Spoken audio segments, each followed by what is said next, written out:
แมวเหมียวปุยฝ้ายน้ำเพชรปุยฝ้ายปูจัดอาหารให้น้องเหมียวกินกันวันนี้ให้อาหารเม็ดไปก่อนเนาะวันปูมีภารกิจจะไปร่วมงานบุญวางศิลาฤกษ์ลงเสาเอกพระมหาเจดีย์เถินเทิดธรรมที่สถานปฏิบัติธรรมเถินเทิดธรรมอำเภอเถินไปกับหลวงพ่อเจ้าหน้าอำเภอและท่านพระเลขาวันนี้ก็เข้ามาในนี้เตรียมอาหารน้องเหมียววันนี้ไม่ได้บิณฑบาตเนาะไม่ได้บิณฑบาตทักทายกันก่อนจะเห็นไม่ครบเป็นเหมียวบางเหมียวก็ยังไม่ตื่นกันเดี๋ยวมาชมบรรยากาศยามเช้าก่อนที่ดวงอาทิตย์จะขึ้นก่อนที่จะไม่ขึ้น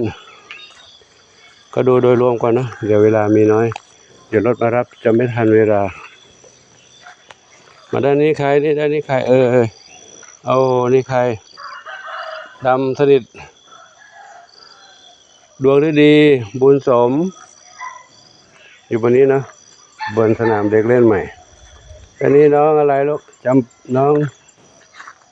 อะไรลูกขวัญจิตมนชัยขวัญจิตมนชัยเล่นอะไรลูกเล่นอะไรนะเล่นอะไรขวัญจิตมนชัย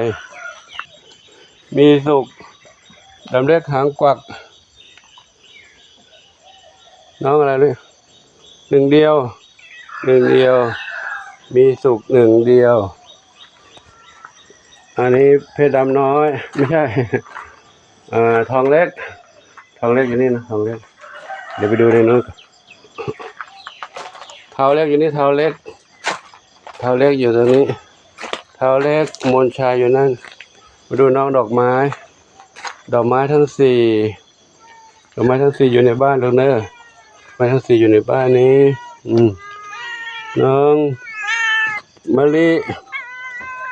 กับพิกุลด้านนี้ชบากับกุหลาบดำส่วนน้องสองเหมียวนี่ใครอยู่ในนี้ก่อนลูกนะเมื่อวานนี้ดูอาการเขาไม่ค่อยแข็งเลยก็เลยให้แยกออกมานี่ก่อนน้องสีหน้าส้มกับชวนฝันใหญ่สีหน้าส้มนะอยู่ในบ้านนี่ก่อนลูกเด้อพักผ่อนกินข้าวกินน้ำอยู่นี่นะลูกนะให้อยู่ในนั้นนะเดี๋ยวตอนบ่ายปลุกกลับมาครับน้องอะไรเฮงอยู่นั่นเฮงสุพรรณษามาดูน้องกระต่ายอยู่ตรงนี้สองตายมาดูน้องเล็ก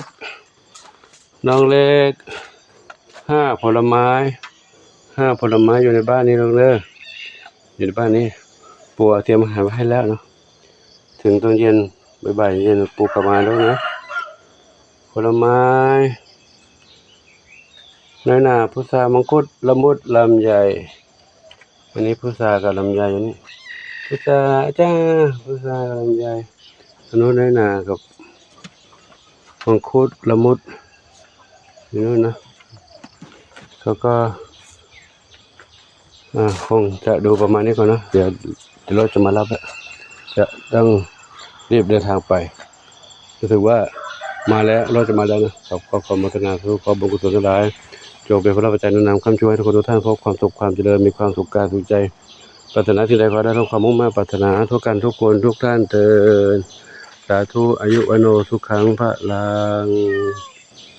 คือนวรัตน์รักกบุญนามดูน้องได้ลูกด้วยดูแลน้องด้วยนางปูไป